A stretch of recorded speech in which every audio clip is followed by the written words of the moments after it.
پشاور کی مسیحی کمیونٹی کی کرسمس امن ریلی پاک فوج کے ساتھ اظہار یکجہتی اور خراج تحسین پیش کیا گیا۔ امن ریلی میں بڑی تعداد میں مرد، خواتین اور بچوں کی شرکت۔ فضا پاک فوج اور پاکستان زندہ باد کے نعروں سے گونج اٹھی۔ پشاور سے نواب شیر کی رپورٹ۔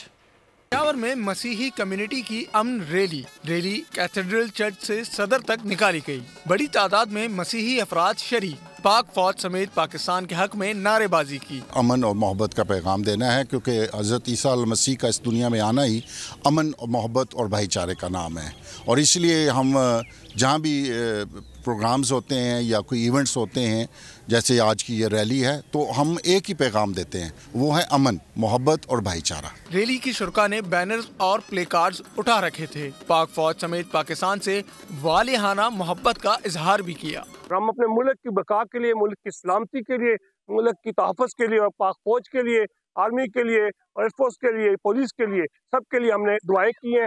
امن کا پیغام ہے ہمارا جو ہے، ہم چاہتے ہیں کہ لوگوں کے اندر یہ جو بے چینی ہے، ہم اس بے چینی کو دور کرنا چاہتے ہیں، کہ تاکہ لوگوں کے اندر جو خوشیاں ہیں ہم بانٹ سکیں۔